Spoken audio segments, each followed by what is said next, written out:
Sila lang. I do not know my enemies here. Here lang.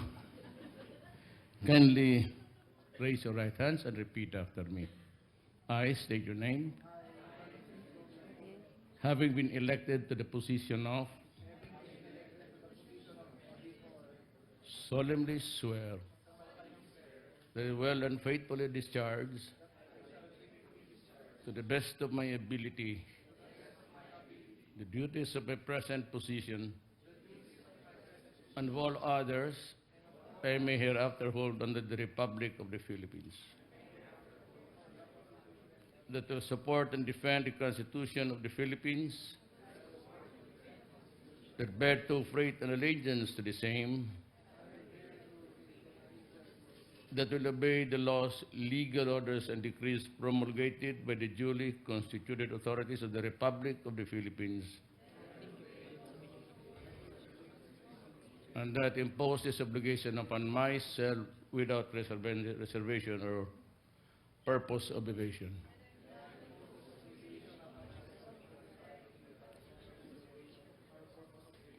So help me God. Congratulations. Thank you, Mr. President. There is no fixed modality in this kind of mass oath-taking. Can you sit down? Thank you. Yung it is really, well, it behooves upon the kung sino yung gusto mag-usap, gusto hindi. But I would like to bring some matters with you.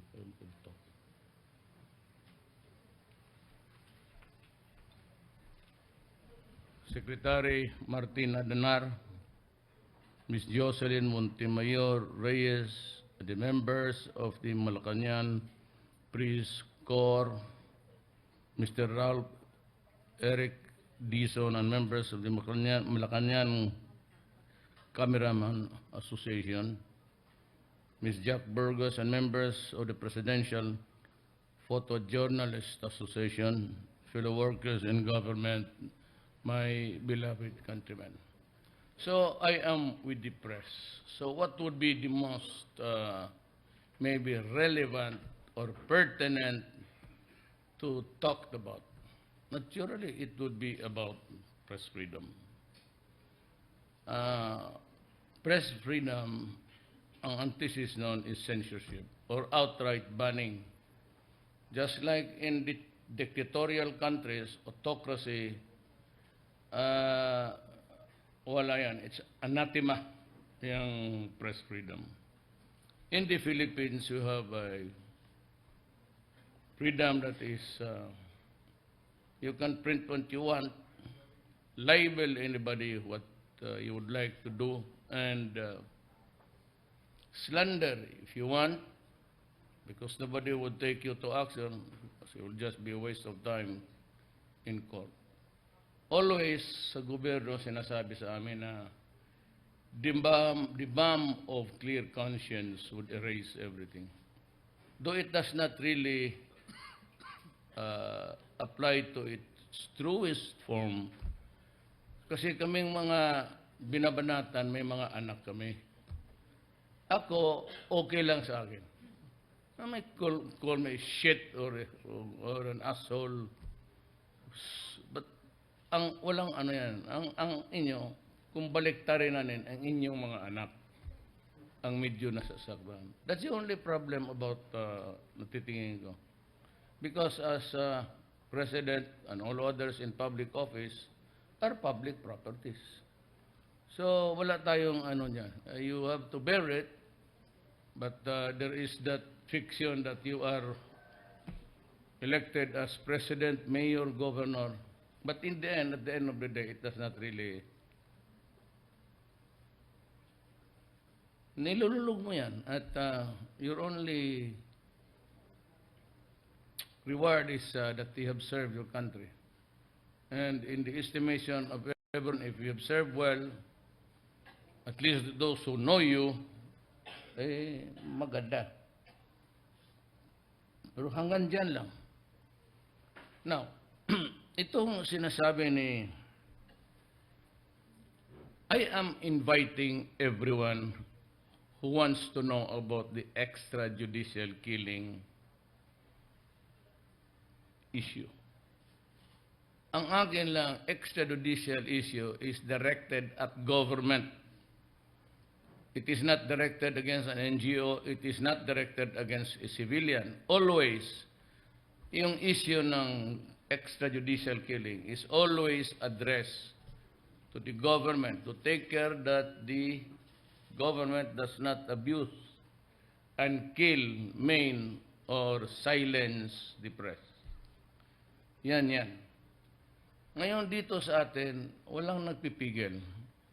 The reason why, even if you know that a certain publication that would issue tomorrow will be full of lies and libel and scandal and whatever, you cannot prevent its printing. That is censorship. So that is freedom of the press. If I am a commentator and I go to my station with a prepared of personal and political attacks, official, hindi mo mapigilan ang tao. And they always say, there are laws of libel and slander where you can seek refuge, where you can take some measures of redemption.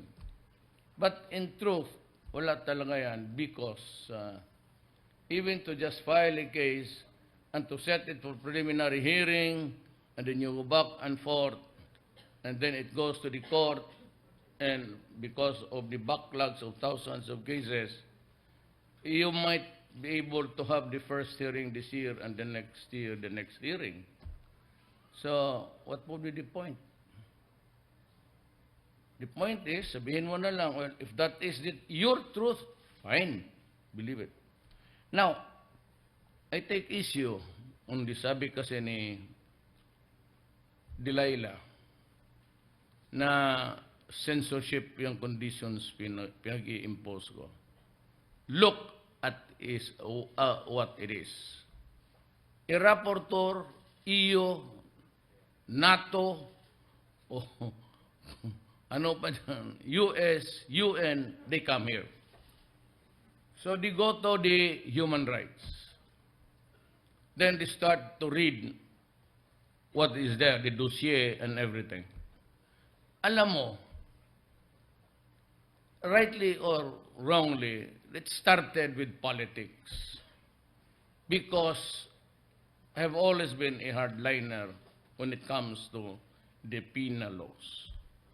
Alam mo kasi, just like what happened or what is happening, I hope there's a change of heart. Ang tao sa Pilipinas, hindi na talaga naniniwala ng batas. Because the fear is not there. And that is why I said, give me back the death penalty. Sabi naman itong mga bleeding hearts and the priest and all, mayroong death penalty noon, wala man rin. Wala nangyari. As a matter of fact, we never executed except Icharagay. And that's about it. Kasi wala. Then I can simply say, hindi tumalab yung death penalty noon kasi hindi inimpose. Every president along the way would just say, one, because of the Catholic Church. Second, the bleeding hearts, because only God can kill. Ang problema niya na I ask you, what if there is no God? So we allow the criminals. And yet because there is a God, in all karamihan sa atin dito, ay ngayon kung walang Diyos. And we are here in this earth, in this planet, supposedly made by God. So where is thou God? When a 1-year-old, 18-month-old baby taken from the mother's arms, brought under Egypt and raped and killed, So where is God? And in Syria, women and children, and women who do not have want to sex with the ISIS, they're burned. So where is God? My God, where are you? I believe in God, but that is my perpetual question to Him. Where were you when we needed you? It is not enough to say at the end of the day, at the end of the world, He shall come to judge the living and the dead. What will be the purpose of all of that? If the heartache, sorrows, and agony have already been inflicted upon the human beings. Yan ang mahirap. Pinaghalo mo yung morality ng, well, old, tapos, kagaya ba ng loto? Itong loto, hidalo nila sa wedding. So, 20% of that day's income, ilaglag nila, yun lang ang kita ng gobyerno. The other is, ganoon rin dito. Ipinaghalo natin yung morality. And do you know that not all people believe in God? The agnostics, the atheists. It's not easy to say, well, he's only one or two or three. Mind you, at this age now, maraming questioning about it. For the simple reason, we are taught. Ay ako, puro pare ang kaharap ko eh. Pare, all the way, grade 1 to hanggang dyan sa Mindula. Pero always taught na ganon ang buhay. That everything begins and ends with God. So therefore, God knew at that time when He created this planet that these things will happen. So my God, why did you do it?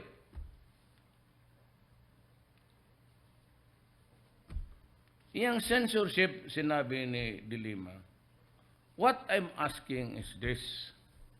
I will submit to all forums in this planet. But she cannot come here and just read the garbage prepared by my political opponent noon. Ayaw ko na lang bastusin kasi he extended his hand in friendship again. Ako naman, pag naglamano na, kung lalaki ka, okay na. It's either you just kill him right away or you forgive him. If you do not have the balls to kill him in front of everybody, you shake hand with him. Ngayon, kanya lahat yun. Lahat ng, of course, there were extrajudicial killing. But extra in the sense that it was perpetrated by government under official sanctions now. When you are fed with these lies, ang sabi niya na he was there when he was a CAFGO, he was a CHDF. My God, CHDF was abolished when Cory Aquino won because they were supplanted with yung Civilian Home Defense Force, CHDF. They were supplanted with CAFGO. So yung sinasabi ni De Lima, I was a fiscal at that time and a vice mayor. Ang sabi ko, masasaktan lang ang anak mo. Kahit sabihin niya si Paulo, yung vice mayor ngayon, na abusado, that he was the guard of Paulo from grade 1 to, and he was fourth year sa Ateneo. Paulo never studied in Ateneo because the Philippine women's is just about 1 block away, 2 blocks away from our house. Walang sa mga anak ko, lahat yan sila nung San Beda lahat yan, including the youngest. Inday, walang nag-security kasi Inday ayaw yan. Ayaw yan sinusundan. Ewan ko ba hanggang ngayon. Nag-aawayan sila ng PSG kasi ayaw niya. Simple ayaw niyang ganyan mo siya. Yung youngest, I insisted because ang karibal. mga artista pa ang girlfriends. Well, I saw the girl, she was there. Beautiful. Yung, so I'd like to correct base abot ito. My son has two children of different mothers. If you ask me, sa nanay ako lawyer. Sa mga nanay ako kasi it's just a matter of beauty. It is beholder. What is beauty? Beauty is like Doris Begonia. She's not really, I mean, we're talking about cosmetics. But beauty deep in the heart, it comes. Yan ang beauty. That's the beauty of a person is when you deal with your fellow men fairly, squarely, and give everyone his due. Ngayon, ito si Dilima wants me investigated. She's diverting the issue. Puro kalokohan ng maniwala ka ng bato-bato. Mga guys, imagine CSDF na wala katagal na noon. It was Cory's time, you remember? With the new constitution, it was ratified after 1 year. Maybe you've forgotten it. May 5 komisyon. Nagawa sila ng constitution and right after Cory implemented that, including the elections na of local governments. So,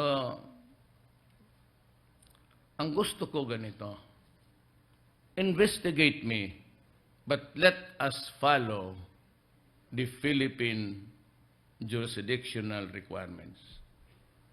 Alam mo, pumunta si Alston, I have been investigated by Philip Alston. Noon, pagkatapos we talked, there was no result. And for all the time that I was investigated by the human rights and the rapporteur, nothing came out of it. Then a Secretary of Justice here, and if you have noticed, she kept on hammering at me. And I said, if you have a good case, if the goods are there with you, file a case. Kasi nandiyan na yung witness niya si Matubato. Go ahead. Wala siyang ginawa. Now, nandito na siya, naipit na siya. And I said, I do not ordinarily hinihi ako. But ito si Dilima, she screwed her driver and screwed the nation. Na naipit niya, gusto niya akong idamay. Makukulong man talaga yan siya. Sigurado yan, because of the testimonial evidence. Makukulong ito when everybody says, 5 or 6 would say that they contributed money. So, on a national scale, and even, who brought in the narco politics? It is here already. You elected a senator, kayong mga Pilipino na who was into narco politics, who was being financed from the inside. Huwag na sana yung sa labas. From the convicts inside the prison, financing this candidacy of a senator and winning. What do you call that? Now, the reason why I am objecting to an election sa mga barangay, because that is already narco politics. They have the money and they can always win the elections on the barangay level. Pera-pera lang dyan. Maliit na lugar lang yan. And itong malalaki, the congressman, and no senator but congressman and judges, I have this, it was at the, pinakita ko sa inyo yon. But sabi ko, I am still validating. Kasi mayroon doon, pag binasa ko sa sa police, i-compare ko sa military, gano'n po, I could not find the connection. And from the intelligence, Anika, okay, check nito. Pag ginanon ko, as a lawyer, hindi ko makonect. There's an iota of in this report. Kailangan mo ng, when you go in public and mention the name of a person because he's involved in drugs, you practically destroy his life forever. That's the reason why, bakit hanong katagal. Hindi ako kasi pareho sa inyo hangal na pag may report lang dyan, bira ng bira. No, even without God, the eternal equation of universal justice will catch you up. Yan ang mahirap yan. Ngayon, sabi niya, kasi ang impulse ganito, we will do it in our jurisdiction. We will have sanctions. Because what can I do? What is the remedy available to me kung nagsinungaling ka? From my experience, kunin nila yung Human Rights Watch nung report sa Davao, tapos yung report dito nung presidente na ako, and he will ask me question. Then after that, he will make a report to his commission, then it goes to the assembly. Then it is deliberated. Anong participation mo? Ang kukunin niya na report would be all garbage coming from Dilima. Kung may kaso pa talaga, si Dilima na mismo ang gumanon sa akin. Now, she's passing that responsibility to another forum. And because of the generated, the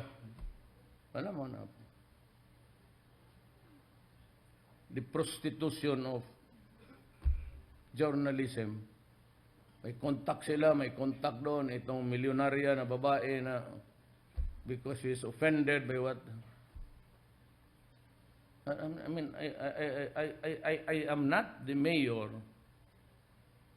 who will please a world body.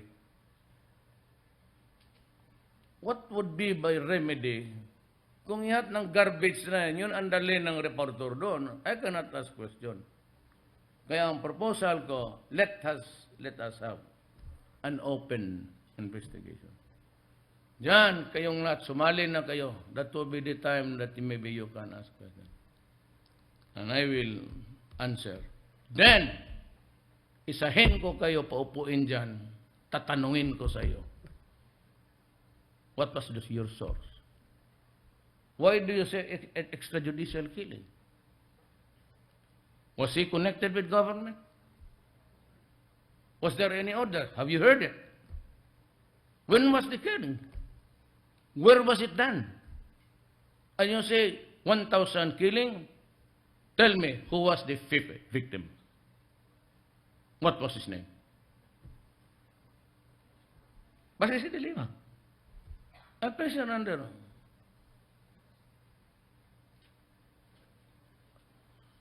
Madali lang man yan. You are a senator. Yes. When you were Secretary of Justice, you admit that you went to the Kubol? You admit that? Yes. Is that the normal work of a Secretary of Justice? Why would you have an asset such as J.B. Sebastian? Do you not trust the NBI, the military men, to have your own asset? What was that asset? Was it a sexual asset or a source of information? And why you have to do it at 4 hours? In the meeting after, yan ang tanong ko. You studied for 4 hours, what did you do? Discuss the drug situation. And after discussing the whole of 4 hours, the whole of 4 hours, you are discussing only the drug situation inside the penitentiary.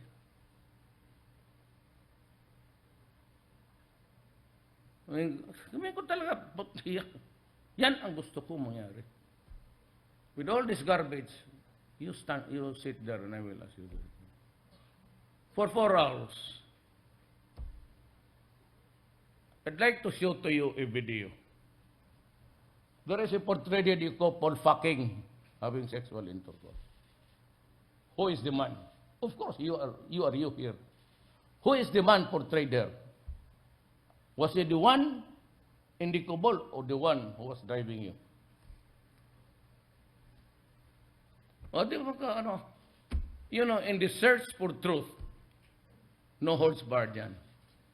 It's an open country.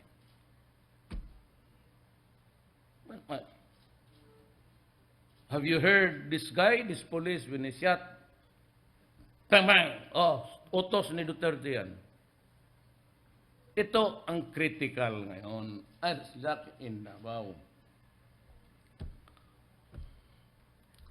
You know, kanina pa ko nakatingin siya, just relax there and take a thing. Find is it. It's okay.